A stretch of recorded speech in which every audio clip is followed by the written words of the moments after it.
The main story is Ukraine, isn't it? Hi to you, Stuart, and I'm going to turn to the Kiev Post, which is headlining that there are fears of conflict escalation in Ukraine as police report numbers of stolen weapons. There you can see that headline there. Now that piece lists the actual details of that, stocks of arms stolen from regional police and Ukraine Security Services, Stuart, the SBU, which the SBU says are being transported to Kiev. Now, hundreds of guns, 1,500 specifically, and tens of thousands of rounds of ammunition. That piece in the Kiev Post actually has a quote from an opposition leader saying, protesters do not have weapons. So obviously we're getting lots of conflicting information out of Kiev and Ukraine. And you pulled out some analysis of the events as well, haven't you? Well, this is a piece in the Guardian paper in the UK, which is saying that it's not just weapons that are a problem, it is actually words as well. There you can see the headline, Beyond East versus West. The crisis in Ukraine, far from simple, and absolutist language from outsiders only makes things worse. Now, that comment piece in the Guardian is talking about East and West, not Eastern Europe and Western Europe, but East and West within Ukraine itself. So the people are split, aren't they? We've got people who are Russian speakers first in the east of the country, people whose first language is Ukrainian. They are in the west of the country. Now, The Guardian is saying, well, yes, there are doom-laden prophecies about a split in Ukraine, that this is the way it's all going to go. But The Guardian this Thursday is arguing not at all. It's much more complex. The conflicts in the country belies the fact that there is a very complex and rich ethnic and linguistic heritage. And no, it isn't going to go that way.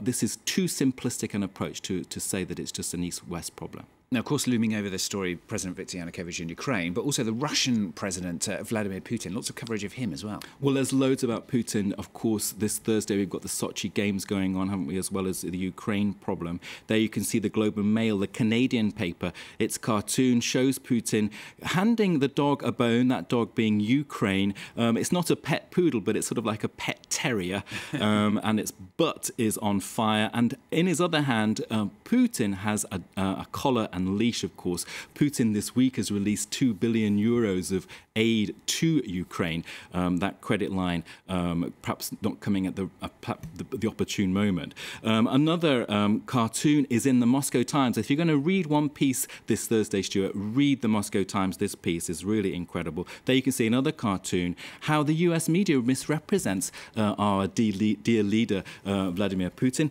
And the argument here is that the US and Western media have been getting it all wrong about him. He's being vilified.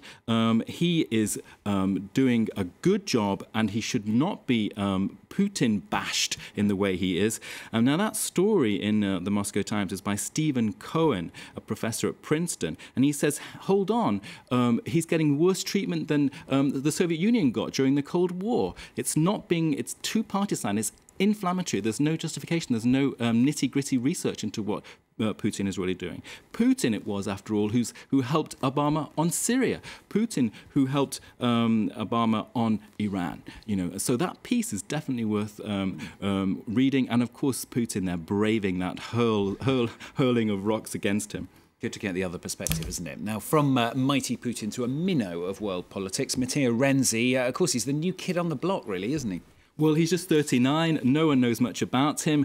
He's plastered all over the Italian press. What can we say about the spaghetti bowl of Italian politics, except that it's been recently a spaghetti western because Matteo Renzi ousted Enrico Letta. He's been holding talks, Matteo Renzi, with Beppe Grillo, who's the former clown and comic who's gone into political life. And there we can see Matteo Renzi in L'Espresso. And the whole debate and discussion in Italy this Thursday is about a video conference they held, because Renzi is holding talks with various political leaders. And Beppe Grillo, and this is being covered in the Irish Times as well, actually said to the young man, well, you're just not credible. Why am I going to listen to you? Coming from a comedian. Yeah, exactly. And he said, no, you're just a young man playing an old man. You just represent the banks. I'm not going to take you seriously. And of course, that was just an open-style video angle on those discussions there. You can see the Irish Times headline, a farce beamed live to Italians. So, of course, Italian politics always very interesting. To end, I just want to finish on a story that caught my eye out of the States. It's about a young woman, 27 years of age, Kayla Finley. What about this, Stuart? She forgot to take that video back that she took out years ago. This is reported in the online publication Raw Story. Yeah. There you can see South Carolina Sheriff's defender arresting her. They held her overnight because she hadn't returned a Jane Fonda video. And I thought, oh no, not her exercise video, but it's actually Monster-in-Law.